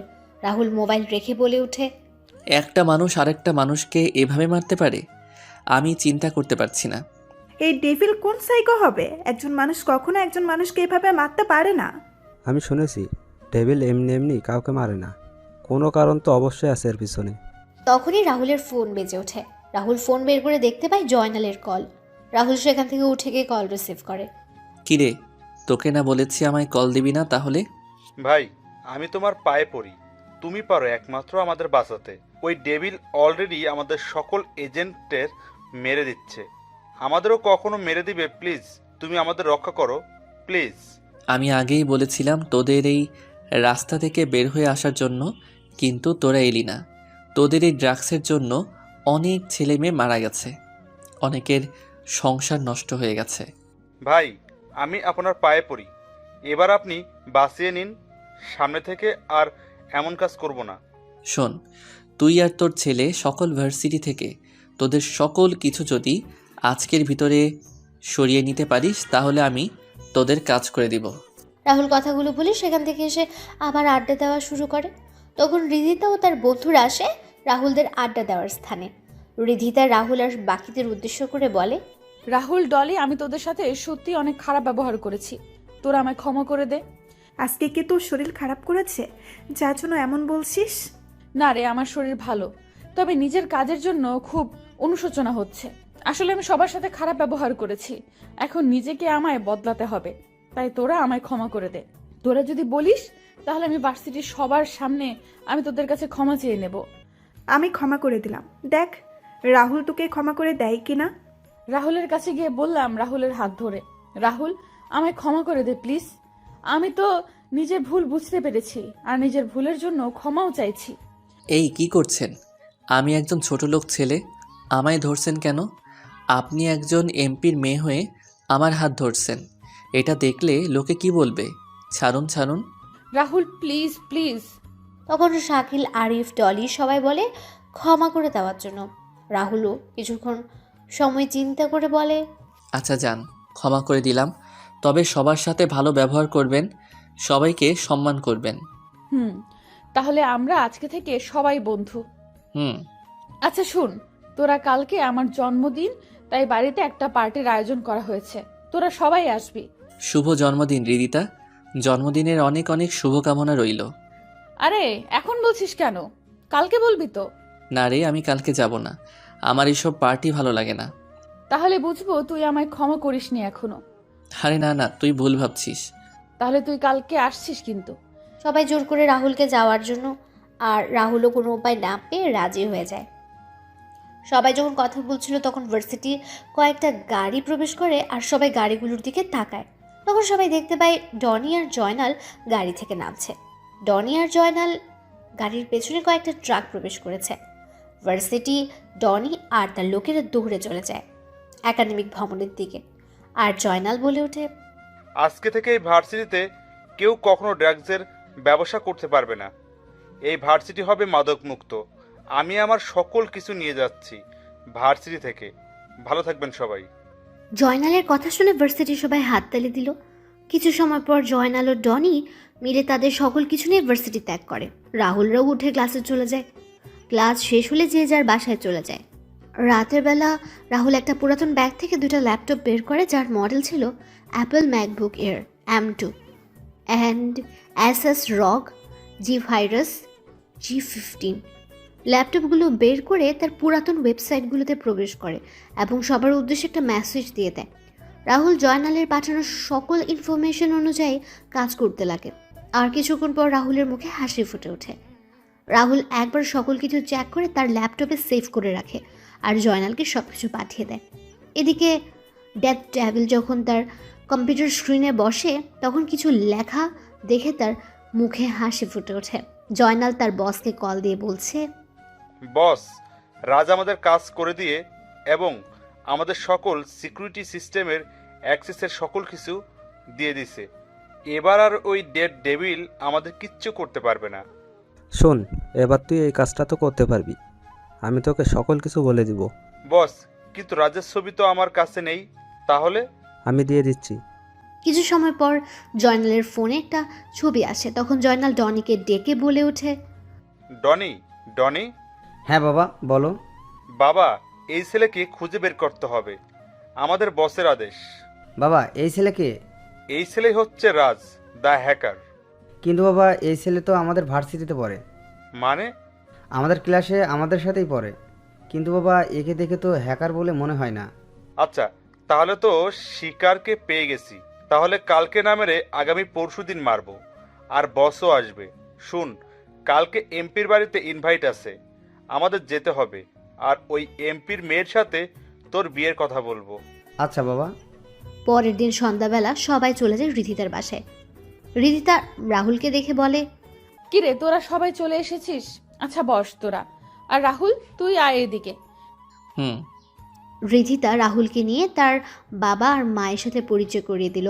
রিধিতার বাবা রাহুলকে দেখে কিছুটা চিন্তিত হয়ে পড়েন। তখন রিধিতার বাবা রাহুলকে দেখে বলে উঠলেন, রাজদা। আঙ্কেল, কি বলছেন আপনি? আমার নাম তো রাহুল। হ্যাঁ বাবা, ওর নাম তো রাহুল। তুমি কি রাহুলকে চেনো? হ্যাঁ, না আসলে ওকে দেখতে একজনের মতো দেখতে। কি বলছেন কি আঙ্কেল? না কিছু না। আচ্ছা, তোমরা এনজয় করো, আমি আসছি। রিধিতার বাবা সেখান থেকে চলে যান। তখন রিধিতা ও তার বাবার বন্ধু আমজাদ খানের সাথেও রাহুলের পরিচয় করিয়ে দিল। রিধিতা তার বাবার একজন লোককে ইশারা করে এবং লোকটা ইশারা করে বুঝিয়ে দেয় কাজ হয়ে গেছে। রাহুল তখন সেখানে জয়নাল ও তার ছেলেকে দেখতে পায়। জয়নাল, রিধিতার বাবা আর আমজাদ খান কি যে কথা বলছিলেন। কিছুক্ষণ পর সবাই মিলে অনেক আনন্দ করে রিধিতার জন্মদিনের কেক কাটে। খাওয়া দাওয়া শেষ করে যে যার বাসায় চলে যায়। রাহুল তার রুমে ফ্রেশ হয়ে এসে তার রুমে ঘুমিয়ে পড়ে। আর রিধিতার বাবা তার রুমে বসে কিছু চিন্তা করছেন। তখন রিধিতার চিৎকার শুনে রিধিতার রুমে চলে যান। সেখানে গিয়ে শুনতে পারেন সকালবেলা রাহুল যখন বাসা থেকে বের হয়ে শাকিল আর আরিফের অপেক্ষা করছিল তখন একটা পুলিশের গাড়ি এসে রাহুলের সামনে থামলো আর রাহুলকে তাদের গাড়িতে তুলে নিয়ে গেল। রাহুলকে নিয়ে থানায় এনে সেলের ভেতর রাখা হয়। তখন রাহুল বলে, অফিসার আমায় এখানে নিয়ে আসার কারণ কি, আর আমায় সেলের ভিতরেই বা কেন রাখছেন? পুলিশ অফিসার বলে, আপনি এমপি শরীফ খানের মেয়ের ডায়মন্ডের নেকলেস চুরি করেছেন এবং আমরা সেটা আপনার রুম থেকে পেয়েছি। কি বলছেন কি? আমি এমন কোনো কাজ করি নাই, কেউ আমার নামে মিথ্যা অপবাদ দিয়েছে। পুলিশ অফিসার, লাঠির আঘাত পড়লেই সব কিছু স্বীকার করবি। বর্তমানে রাতে রিধিতা তার রুমে বসে গান শুনছে আর চিপস খাচ্ছে। আর নেচে যাচ্ছে। তখন তার বাবা হন্তদন্ত হয়ে এসে রিদিতার রুমে ঢুকেন আর রিদিতাকে ধরে বলেন। রিদিতা, রাহুল কোথায়? রিদিতা তার বাবার দিকে ঘুরে ডোন্ট কেয়ার ভাব নিয়ে বলে, ওই ছোট লোক তো এখানে জেলের ভেতরে পুলিশের মার খাচ্ছে। কি বলছিস কি? বাবা আমার সাথে অনেক খারাপ ব্যবহার করেছিল, আমায় থাপ্পড় মেরেছিল। এবার বুঝবে কত ধানে কত চাল। তুই এটা কি করেছিস? তুই জানিস রাহুলকে? তুই জানিস রাহুলের সম্পর্কে? রাহুলের সম্পর্কে তুই শুনলে বুঝতে পারবি আমি কেন তোকে বলছি এসব কথা। বাবা কি বলছো কি তুমি?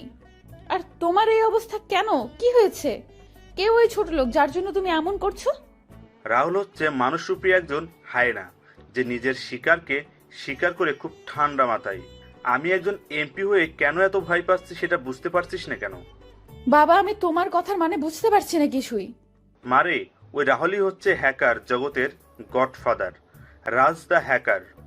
আর বিশ্বের শক্তিশালী মাফিয়া গড ড্রাগনের লিডার রাহুল রাজ। আর বিশ্বের শক্তিশালী মাফিয়া গ্রুপের ড্রাগনের লিডার রাহুল রাজ।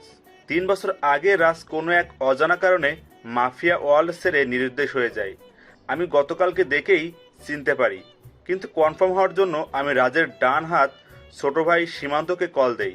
তারপর সীমান্ত আমায় সব কিছু খুলে বলে। রিদিতা মাথায় হাত দিয়ে বসে পড়ে বিছানায়।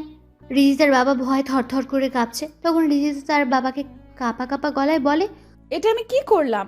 বাবার সামান্য পাওয়ার পেয়ে আমি একজনের হায়নার সাথে পাঙ্গা নিয়ে নিলাম।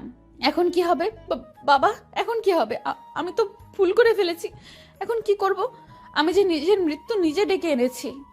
আমাদের সকালে তাড়াতাড়ি করে থানায় যেতে হবে এবং রাজকে সারিয়ে নিয়ে আসতে হবে। এখন চল। পরের দিন সকালে রিদিতা আর তার বাবা থানায় গিয়ে যা শুনতে পেলেন তাতে তারা কিছুটা ভয় পেয়ে যান।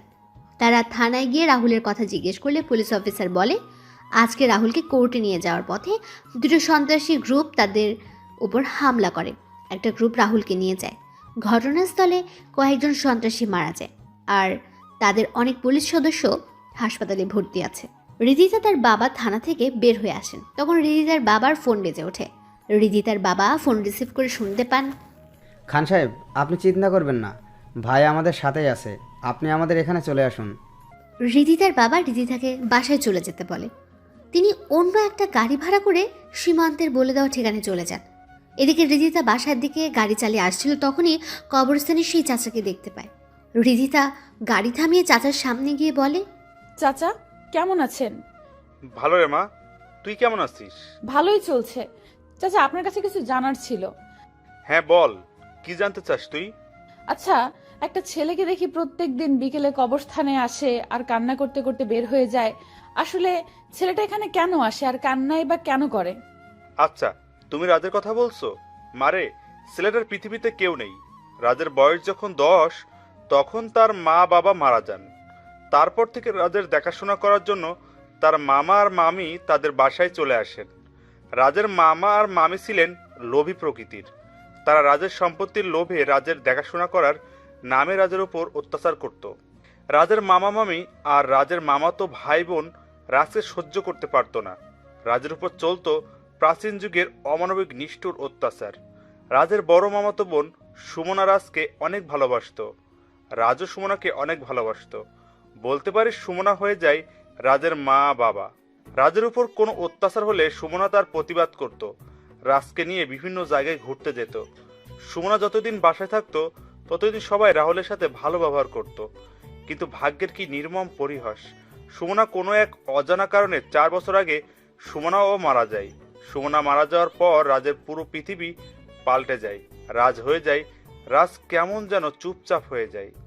মামা মামি আর ছোট মামাতো বোন রাজকে শত আঘাত করলেও রাজ সবকিছু মুখ বুজে সহ্য করে নিত।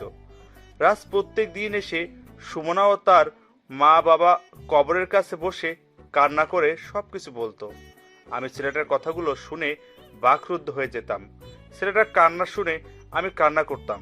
রাজ একদিন এসে কান্না করে বলে, জানো মা বাবা আপু আজকে মামা মামি আর সীমা মিলে আমায় অনেক মেরেছে। আমার মুখে কাপড় গুজে দিয়ে আঘাত করেছে। আমার শরীরে লাঠির আঘাতে ফেটে যাওয়া স্থান দিয়ে রক্ত পড়ছে। আর সে আঘাতপ্রাপ্ত জায়গায় লেবু চিপে লেবুর রস আর লবণ ঢেলে দিচ্ছে। আমি এই যন্ত্রণা যে সহ্য করতে পারছি না, ব্যথা যন্ত্রণা সব কিছু মিলিয়ে আমার চোখের জল আমার চিৎকারের রূপ নিয়ে বের হয়ে যাচ্ছে। আমায় কেন তোমরা একা রেখে চলে গেলে? আমার পিঠে যে প্রচণ্ড ব্যথা করছে। মা বাবা, আপু, তোমরা শুনতে পাচ্ছ? আমার পিঠে অনেক ব্যথা করছে। আমি অনেক গুলি খেয়েছি, কিন্তু এমন ব্যথা আমার কখনো লাগেনি। তোমরা কেন আমায় একা রেখে চলে গেলে? বেশ, কেন আমায় তোমাদের সাথে নিয়ে গেলে না? জানিস মা, রাজ তার নিজের মা আর বাবার নামে একটা অনাথ আশ্রম আর সুমনার নামে একটা হাসপাতাল তৈরি করেছে। রাজকে একটা মেয়ে তার ভার্সিটিতে নানাভাবে অপমান করত, কটু কথা বলতো, মা বাবা তুলে কথা বলতো, কিন্তু রাজ কিছুই বলতো না। কয়েকদিন আগে রাজ এসে আমায় বলে যায়। চাচা, আমার বোনেদের খুনিদের সন্ধান পেয়ে গেছি। এবার শুরু হবে মৃত্যুর মিছিল। সব কয়টাকে শোনাবো মৃত্যুর ভয়ানক শব্দগুলো। কি বলছিস কি রাজ? তুই, সুমনা আর সীমা হত্যা করা হয়েছে মানে? চাচা, হত্যা করা হয়েছে। তোমায় সব বলবো, তবে কাজ শেষ করে এসে। কিন্তু আমরা তো শুনেছি সীমা আত্মহত্যা করেছিল গলায় ফাঁসি দিয়ে। তবে রাজ যেহেতু বলেছে, তার পিছনে কোনো কারণ আছে নিশ্চয়ই। রিদিতার চাচার কথাগুলো শুনে নিজের বাসায় দৌড়ে চলে যায়। রিদিতা তার রুমে ঢুকে কান্না করছে আর নিজের কাজের জন্য বারবার আফসোস করছে। চাচাও কথাগুলো বলে দীর্ঘ একটা শ্বাস ছেড়ে সামনের দিকে পা বাড়ান। এদিকে শরীফ খান সীমান্তের বলা ঠিকানায় এসে পৌঁছে যান। বাসার ভেতরে প্রবেশ করে দেখতে পান ডাক্তার রাজের শরীরে ড্রেসিং করে দিচ্ছে। শরীফ খানকে দেখতে পেয়ে রাহুল বলে ওঠে, আরে আঙ্কেল, আপনি আসুন আসুন, বসুন এখানে। শরীফ খান রাহুলের পাশে গিয়ে বসেন। তিনি কাঁপা কাঁপা গলায় বলে ওঠেন, আসলে রাহুল, আমার মেয়ের অমন কাজের জন্য আমি খুবই দুঃখিত। রিদিতা হয়ে আমি ক্ষমা চেয়ে নিচ্ছি। রিদিতা এখনো অনেক ছোট, তাই অমন কাজ করেছে, তাই তো? চিন্তা নেই, আমি আপনার মেয়েকে ক্ষমা করে দিলাম। তবে ভবিষ্যতে এমন কাজ করলে আর ক্ষমা পাবে না। রিদিতা আর এমন কোনো কাজ করবে না, আমি কথা দিচ্ছি তোমায়। সেদিন জয়নাল আপনাকে কি বলেছিল? জয়নাল এসেছিল তার ছেলের সাথে আমার মেয়ের বিয়ের কথা বলতে, কিন্তু আমি মানা করে দেই। জয়নাল আমার এটাও বলে যে ওর সাথে ড্রাগসের ব্যবসায় জড়িয়ে যেতে। তো এবার আপনি কি করবেন? এই দেহে যতদিন প্রাণ আছে ততদিন সত্যের পথে চলে যাব, কখনো অসতের পথে যাব না। আচ্ছা রাজ, একটা কথা জিজ্ঞেস করতে পারি? বলেন। সীমান্তরা তোমায় নিয়ে আসলো, তাহলে কারা তোমার ওপর হামলা করলো? শরীফ ভাই, তুমি জানলে কি করে ভাইয়ের উপর হামলা হয়েছে? পুলিশ অফিসার বলল। হয়তো আমার কাছের কেউ হবে, তবে চিন্তা নেই, খুঁজে বের করব সব কয়টাকে। রাজ, কালকে রাতে জয়নালের কাছে একটা ফোন আসে। তো কি হয়েছে? ফোন তো আসতেই পারে। কিন্তু জয়নাল কি কথা বলেছে তুমি জানো রাজ? কথাগুলো স্বাভাবিক ছিল না। মানে? জয়নাল বলছিল বস, আপনি চিন্তা করবেন না। এইবার যেই ড্রাগসগুলো আমদানি করেছি সেগুলো অনেক দাম আছে মার্কেটে। কয়েকটা মেয়েকে টার্গেট করা হয়েছে, এদের শরীরে ড্রাগ ইনজেক্ট করেছি। দেখা যাক কি হয়। কিন্তু জয়নাল তো আমায় বলেছিল যে সেই কাজগুলো ছেড়ে দিবে। তাহলে সীমান্ত? ভাই, বুঝে গেছি কি করতে হবে আমার। আচ্ছা আঙ্কেল, আপনি এখন আসুন, আমি একটু ঘুমাবো। সীমান্ত আর শরীফ খান চলে যায় আর রাহুল ঘুমিয়ে পড়ে। রাতের বেলা রাহুল আর সীমান্ত বসে খাবার খেতে বসে। তখন সীমান্ত বলে, ভাই শরীফ, ভাই যা বলেছে সবই সত্যি, আর আপনার উপর হামলাও জয়নাল করিয়েছে। সীমান্ত খাবার রেখে রাহুলের দিকে তাকায়। রাহুলের এমন হাসির কারণ বুঝতে পারছে না। তখন সীমান্তের দিকে রাহুল তাকিয়ে বলে, There is perhaps no greater mystery than the sea, and no greater mystery than a lost ship. ভাই, বুঝলাম না কিছুই। আপনি জানেন তো আমি ইংরেজি কম বুঝি। সময় হলেই জানতে পারবি। ভাই, এখন আমাদের কাজ কি? এখন কোনো কাজ নেই, রিল্যাক্স থাক কয়েকদিন। খাওয়া দাওয়া শেষ করে রাহুল চলে যায় তার রুমে আর সীমান্ত চলে যায় বাসার বাইরে। সীমান্ত গিয়ে সকল লোকদের সকল কাজ বুঝিয়ে দিল। এদিকে ডেথ ডেভিল মেকানিক্যাল ভয়েস ব্যবহার করে জয়নালকে কল দিল। জয়নাল, কি মনে করেছিলি তুই আমায় থামিয়ে দিবি? আরে তুই যে রাজকে দিয়ে তোর সকল সিস্টেমের সিকিউরিটি লাগিয়েছিস, সেই রাজই হলো আমার ছাত্র। তুই যে রাজকে মারার জন্য লোক পাঠিয়েছিস, সেটা যদি রাজ জানতে পারে তাহলে কী হবে ভেবেছিস? ডেড ডেভিল তুই? আমি।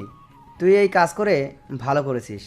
এখন আমি রাজকে সব কিছু ভিডিও প্রমাণ করে দেখিয়ে আমার দলে নিয়ে নিব আর তোকে মেরে ফেলবো, তারপর রাজকে। হা হা হা হা। দেখ, এমনটা করিস না তুই। তুই চাইলে আমরা কম্প্রোমাইজ করতে পারি। করব। তার আগে তুই যেই মেয়েদের মেরেছিস তাদের ফিরিয়ে দিতে পারবি? যদি পারিস তাহলে আমি কম্প্রোমাইজ করতে রাজি। জানি পারবি না, তাহলে রেডি হয়ে যাই নতুন খেলার জন্য। কালকে থেকে আবার খেলা শুরু হবে। কালকে কার উইকেট হারিয়ে যায় সেটা দেখতে থাক। কথাটা বলে ডেভিল ফোন কেটে দেন। এদিকে জয়নাল মাথায় হাত দিয়ে বসে পড়ে। জয়নাল ফোন নিয়ে তার বসকে কল দিল আর বলল, বস, অনেক বড় সমস্যা হয়ে গেছে। রাজকে যে আমরা মারার জন্য লোক পাঠিয়েছিলাম সেটা ডেভিল কি করে জেনে গেছে এবং আমাদের করা প্ল্যানের ভিডিও রাজকে দেখিয়ে দিবে। কি করব এখন বস? সব কিছু যে হাতের বাইরে চলে যাচ্ছে। কিছুই হাতের বাইরে যেতে দিব না। এবার সময় হয়ে গেছে আমাদের বিগ বস এর বাইরে আসার। বিগ বস মানে? আমার বস পুরো মাফিয়া জগতের কিং বিগ বস। সে খুব তাড়াতাড়ি আসছে, বাংলাদেশে আসছে। কবে আসবে বস? খুব তাড়াতাড়ি। বস ফোন কেটে কল দিল বিগ বসের নাম্বারে। বিগ বস কল রিসিভ করতেই বস সালাম দিয়ে বলল, আপনাকে এবার বাংলাদেশে আসতে হবে। ডেভিল আর রাজ আমাদের দম বন্ধ করে দিয়েছে আর আমাদের সকল কিছু বন্ধ করে দিয়ে যাচ্ছে। বসের কথাগুলো শুনে বিগ বস কল কেটে দিল। পরের দিন সকালে রাহুল নাস্তা করে তার প্রিয় বাইক ইয়ামাহা R15M নিয়ে বেরিয়ে পড়ে। রাহুলকে বাইকে ভার্সিটি আসতে দেখে সবাই অবাক হয়ে যায়। অর্পা আর মিথিলা রিদিতাকে ধাক্কা দিয়ে সামনে থাকাতে বলে, আর রিদিতা সবার মতো অবাক হয়ে যায়। রাহুল বাইক পার্ক করে চলে যায় ডলি, আরিফ আর শাকিলের পাশে। রাহুল গিয়ে বসতেই শাকিল বলে, ভাই রে ভাই, কি এন্ট্রি নিলি রে। রাহুল, তোকে পুরো আল্লু অর্জুনের মতো লাগছে রে। I am impressed. এত ঢং করিস না, ভার্সিটির সকল মেয়েই ইমপ্রেসড হয়ে গেছে। দেখ সবাই কেমন করে তাকিয়ে আছে, মনে হচ্ছে রাহুলকে গিলে ফেলবে। এই শালা, তোর হাতে আর মাথায় ব্যান্ডেজ কেন, কি হয়েছে? আরে অ্যাক্সিডেন্ট করেছিলাম, তাই এমন হয়ে গেছে। সবাই মিলে কথা বলছিল, তখন রিদিতা তার বন্ধুরা আসে। রিদিতা রাহুলের পাশে বসে। তখন রাহুল সেখান থেকে উঠে পড়ে, ক্লাসের দিকে হাঁটা দিল। শাকিল বলল, কিরে রাহুল, চলে যাচ্ছিস যে? ক্লাসে যাব, সময় হয়ে গেছে। আরে আরো 10 মিনিট বাকি আছে তো ক্লাসের। তোরা 10 মিনিট কথা বলে আয়, আমি ক্লাসে আছি। রাহুল কথাগুলো বলে চলে যায়। রিদিতা তাকিয়ে আছে রাহুলের যাওয়ার দিকে। সবাই আরও কিছু সময় কথা বলে ক্লাসে চলে যায়। আরিফ, শাকিল আর ডলি রাহুলের পাশে বসে। তখন ডলি বলে, এভাবে চলে এলি কেন? সবাই মিলে কত মজা করলাম, তুই ছিলি না। ক্লাস সেটুর পর থাকিস। রিদিতা কি জানি কিসের ট্রিট দেবে। রাহুল একবার শাকিল আর একবার রিদিতার দিকে তাকায়। রাহুল দেখতে পায় রিদিতা কেমন করে তাকিয়ে আছে।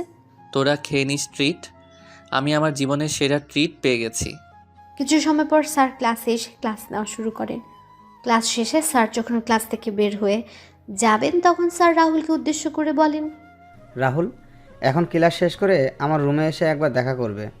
আচ্ছা। রাহুল ক্লাস শেষ করে স্যারের পিছু পিছু চলে যায়। রিদিতা, শাকিল আর আরিফের কাছে এসে বলে, কি রে, বলেছিলে তোরা রাহুলকে? বলেছি। কি বলেছে ও?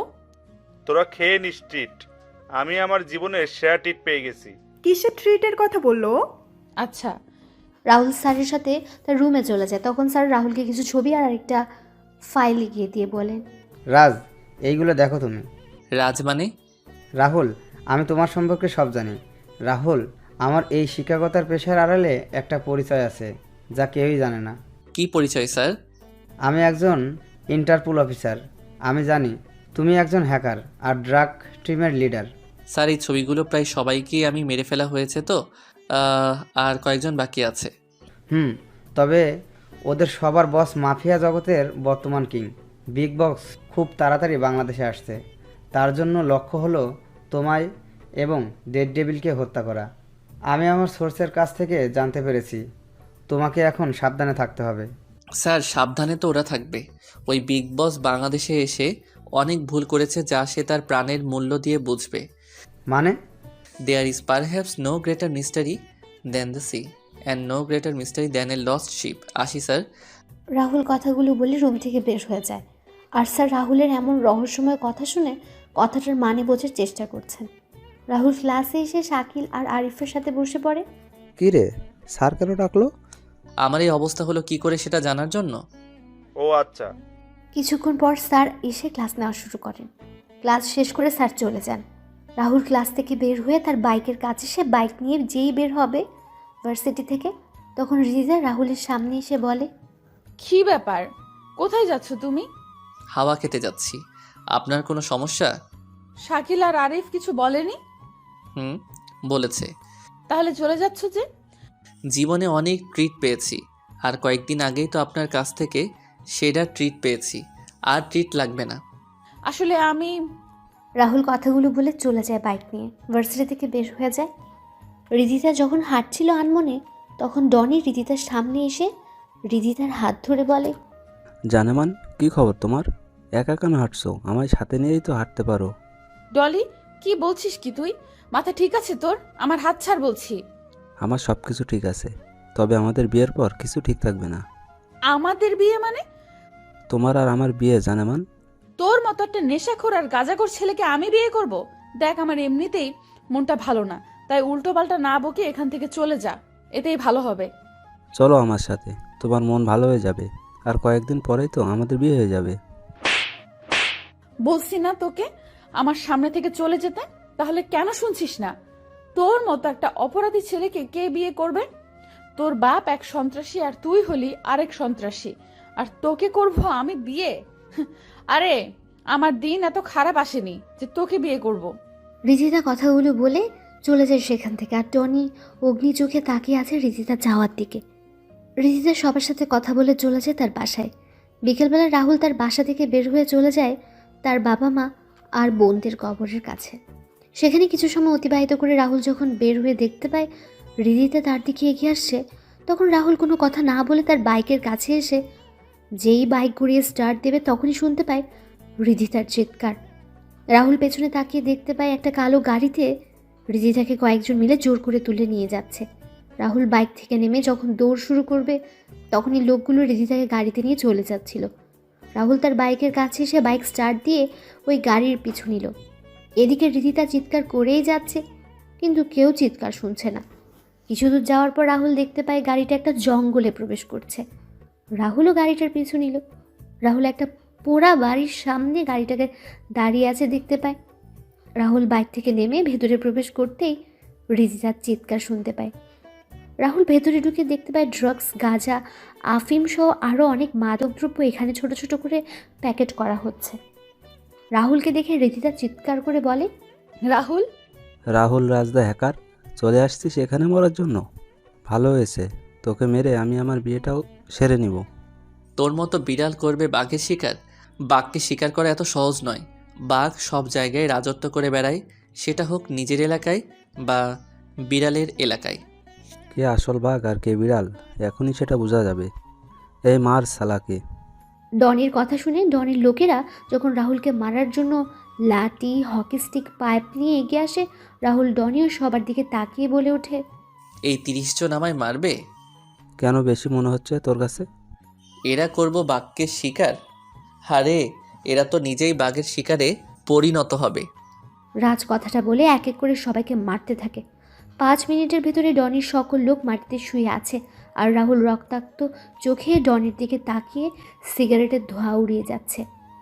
ডনি রাজের এমন চেহারা দেখে কয়েক পা পিছিয়ে যায়। তখন ডনি বলে, তো তুই নিয়ে যাই মেয়েটাকে, আর আমাকে ছেড়ে দে। আমার ভুল হয়ে গেছে, আমি ওর বাঁধন খুলে দিচ্ছি। ডনি কথাগুলো বলে রিদিতার বাঁধন খুলে দিল। রিদিতা ভয়ে ভয়ে রাহুলের পাশে এসে দাঁড়ালো। রাহুল সিগারেটটা শেষ করে রিদিতাকে নিয়ে কয়েক পা এগিয়ে যেতে রাহুল তার বাম হাত দিয়ে পেছন থেকে আসা রড আটকে দিল। রিদিতা কয়েক পা সরিয়ে যায়। তখন রাহুল হাসতে হাসতে বলে, হা হা হা, বলেছিলাম না তুই বিড়ালের বাচ্চা? দেখ, তুই নিজেই প্রমাণ দিয়ে দিলি। তোর বাপ তোকে বিশ্বাস করেছে বলে আমি তোকে বিশ্বাস করব, এটা তুই ভাবলি কি করে? আমি জানতাম তুই পিছন থেকে আঘাত করবি, আর তুই করেও ফেললি। রিদিতা, বাইরে যাও। রাহুলের কথা শুনে রিদিতা চলে যায় বাড়ির বাইরে। আর রাহুল ডনের দিকে এগিয়ে গিয়ে বলে ওঠে, হ্যাকার আর ডেভিল এক হয়ে গেলে এর পরিণাম কি হবে সেটা তোর বাপ এখনও বুঝতে পারবে। Bye bye. কথাটা বলে রাহুল ডনির বুকে তার পিস্তলের সকল গুলি লোড করে দিল, আর ডনি মাটিতে শুয়ে পড়ল।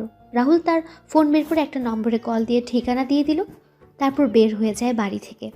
রাহুল বাইকের কাছে এসে বাইক স্টার্ট দিল, আর রিদিতা বাইকের পেছনে বসে রাহুলকে জড়িয়ে ধরল। তখন রাহুল বলে, কি হচ্ছেটা কি? জড়িয়ে ধরছেন কেন? বাইকে উঠলে আমার ভয় করে, তাই জড়িয়ে ধরেছি। বাইকের দুই পাশে ডট লাগানো আছে, সেগুলো ধরে বসুন, আমায় ধরা লাগবে না। জড়িয়ে ধরলে কোন মহাভারত অশুদ্ধ হয়ে যাবে শুনি? আপনার মতো বড় লোকদের মহাভারত অশুদ্ধ হয়ে যাবে। আসলে রাহুল তার কানে এয়ারপড লাগিয়ে বাইক চালানো শুরু করলো। কিছু সময় পর বাইক এসে থামে রিদিতাদের বাসার সামনে। রিদিতা বাইক থেকে নেমে যায় আর রাহুল বাইক টান দিয়ে চলে যায়। রিদিতা তার বাসায় চলে যায়। তখন রিদিতার বাবা রিদিতাকে বলেন, কোথায় ছিলে তুমি? আর কয়টা বাজে এখন? আসলে বাবা আজকে আচ্ছা, তুমি তোমার রুমে যাও। এদিকে জয়নাল মাথায় হাত দিয়ে বসে আছে তার ছেলের লাশের সামনে। তার ছেলের পুরো শরীরে ক্ষত বিক্ষত করে দেওয়া আছে আর বুকে লেখা আছে দ্য ডেথ ডেভিল। জয়নাল তার ছেলের কবরে মাটি দেওয়ার সময় বলে, দ্য ডেড ডেভিল, তোকে আমি এমন যন্ত্রণাদায়ক মৃত্যু দিব যা তুই নিজেই কল্পনা করতে পারবি না। আমার ছেলেদের হত্যার প্রতিশোধ আমি নিয়েই ছাড়ব। রাতের বেলা জয়নাল তার বস বসে আছে বিগ বসের সামনে। জয়নাল কান্না করে যাচ্ছে আর বস তাকে শান্ত করার চেষ্টা করছে। তখন বিগ বস বলে ওঠে, জয়নাল, চিন্তা করিস না।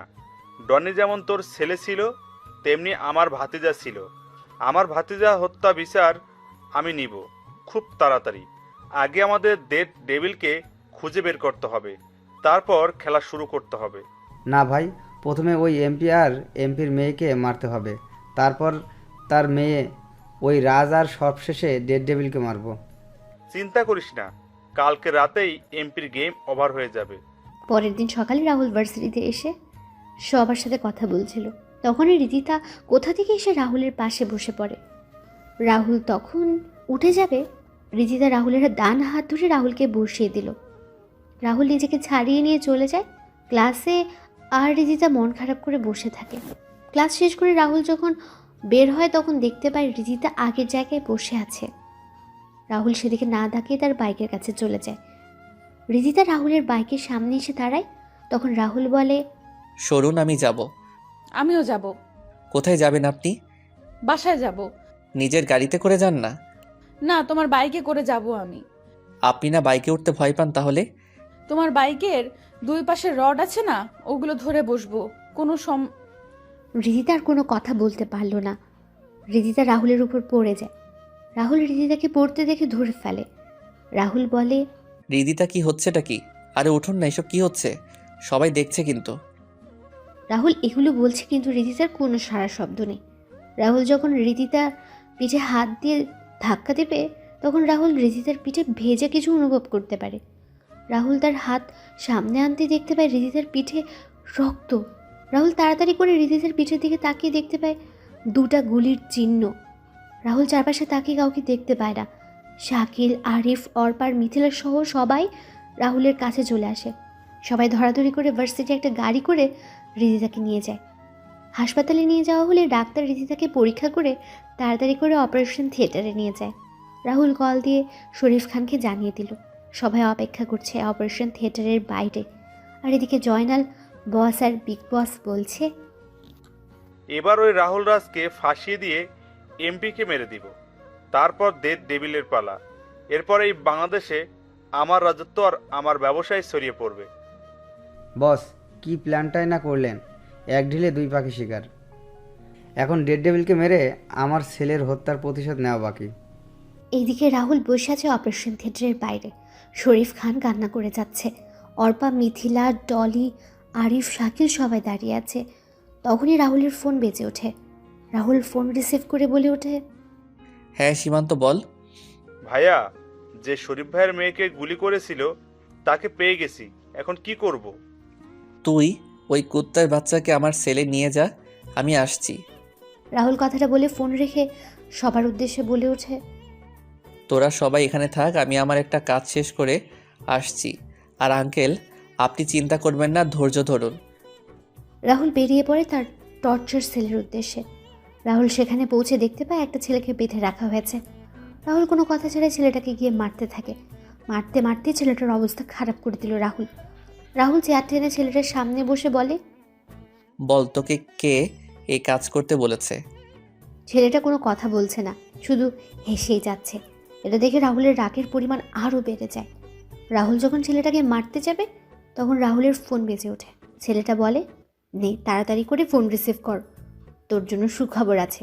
তাড়াতাড়ি রিসিভ কর, না হলে যে ফোন করেছে সেও মারা যাবে। রাহুল ফোন বের করে দেখতে পায় আরিফের কল। রাহুল রিসিভ করতে আরিফ কান্না মিশ্রিত কণ্ঠে বলে ওঠে, বন্ধু, আমাদের তুই বাঁচা বন্ধু। ওরা আমাদের মেরে ফেলবে, হাসপাতালের সবাইকে। আর আর কি আরিফ, কি হয়েছে বল আমাকে। বন্ধু, রিদিতার বাবাকে ওরা মেরে ফেলেছে। আমরা অপারেশন থিয়েটারে লুকিয়ে আছি, ওরা দরজা ভাঙার চেষ্টা করছে। তুই তাড়াতাড়ি চলে আয়। রিদিতার অপারেশন মাঝপথেই থেমে গেছে, ওরা পাওয়ার সাপ্লাই অফ করে দিয়েছে। বন্ধু, সবাই ভয় পেয়ে আছে অনেক, তুই তাড়াতাড়ি চলে আয়। তোরা টেনশন করিস না, আমি আসছি। তোদের কিছু হবে না আমি থাকতে। রাহুল ফোন রেখে যেই বের হতে যাবে তখনই ছেলেটা হাসতে হাসতে বলে, সব কটা মারা পড়বি, এখন কেউ আর জীবিত পাবি না তুই। রাহুল পাশে থাকা একটা হাতুড়ি দিয়ে ছেলেটার মাথায় আঘাত করতে ছেলেটা নিস্তব্ধ হয়ে যায়। সীমান্ত, তাড়াতাড়ি করে হাসপাতালে চল। রাহুল আর সীমান্ত হাসপাতালে পৌঁছে যায়।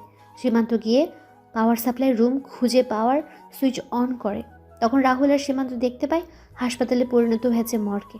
হাসপাতাল জুড়ে রক্ত আর রক্ত।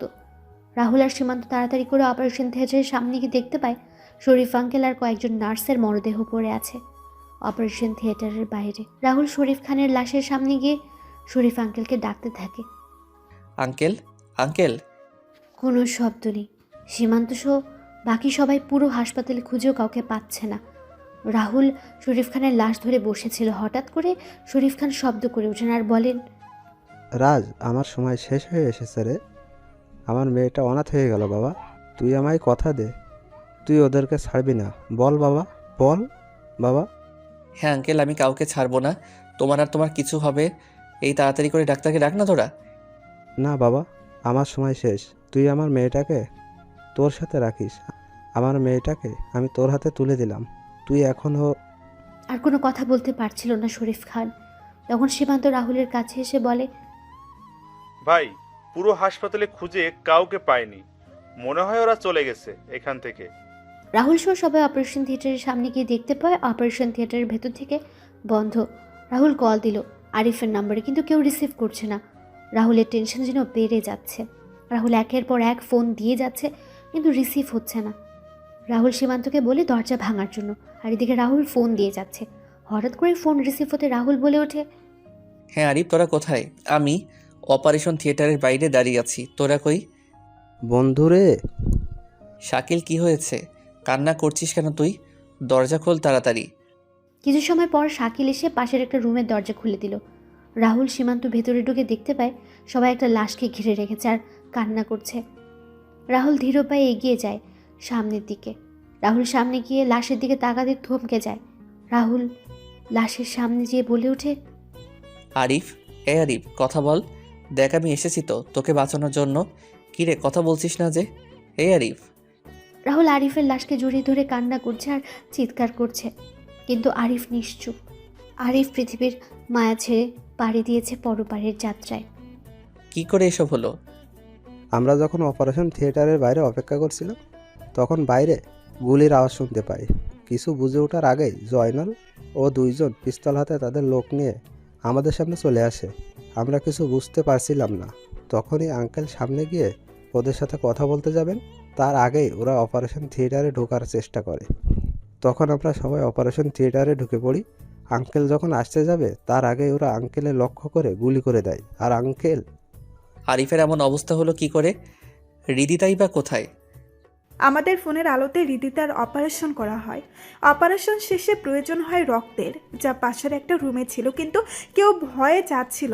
তখন আরিফ সাহস করে চলে যায়। আর আরিফ যখন ফিরে আসে তখন আমরা আরিফের শরীরের গুলির চিহ্ন দেখতে পাই। ডাক্তাররা কিছু করার আগেই আরিফ আমাদের ছেড়ে চলে যায় বহু দূরে। অপারেশন থিয়েটারের দরজা ভেঙে ওরা রিদিতাকে নিয়ে যায়, আর আমাদের ভয় দেখিয়ে চলে যায় ওরা। রাহুল যখন সব শুনছিল তখনই রাহুলের ফোন বেজে ওঠে। তখন রাহুল ফোন রিসিভ করে আর ও পাশ থেকে বলে ওঠে, আর রাহুল রাজ বা ডেড ডেভিল নিয়ে যা তোর রিদিতাকে 2 ঘন্টার ভেতরে খুঁজে বের করতে পারলে বেঁচে যাবে, না হলে ওই মেয়ে মারা যাবে। আমাদের থেকে সকল ইনফরমেশন চুরি করে নিয়েছিলি, তাই না? চিন্তা করিস না, ডাক্তার এখানে আছে। তুই ইনফরমেশন দিয়ে দিলে মেয়েটা বেঁচে যাবে। এবার দেখি তুই কি করতে পারিস। বিগ বসের হাসির সাথে সংযুক্ত হয় আরেকটা হাসি। হাসি শুনে বিগ বস হাসি থামিয়ে দিল। রাহুল হাসতে হাসতে বলে ওঠে, ওই মেয়ে মরলে তো আমার কিছু না, মেয়েটা মরলে ক্ষতি হবে তোদের। মানে?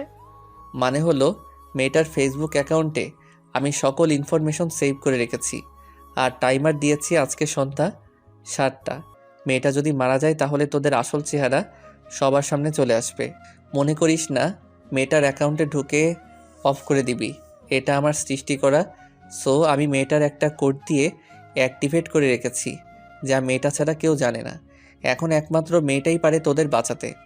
এখন তোর চিন্তা কর, মেয়েটা মরবে না বাঁচবে। টিং ঠক টিং ঠক, হা হা হা। রাহুলের এমন কথা শুনে শাকিল, সীমান্ত সহ সবাই অবাক হয়ে যায়। এদিকে বিগ বস তার লোকদের উদ্দেশ্য করে বলে মেয়েটাকে এখানে নিয়ে আসার জন্য আর ডাক্তারকে মেয়েটাকে সুস্থ করে তোলার জন্য। বস কি করছেনটা কি আপনি?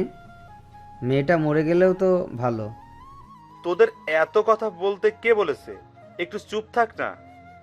আবার রাহুলের ফোন বেজে ওঠে। রাহুল ফোন রিসিভ করতেই চাচা বলে ওঠেন, রাহুল, হৃদিতা মামনিকে দেখলাম স্ট্রেচারে করে কয়েকটা লোক আমাদের ওই পুরাতন বাংলোতে নিয়ে গেছে, আর সবার সাথে অনেক অস্ত্র আছে।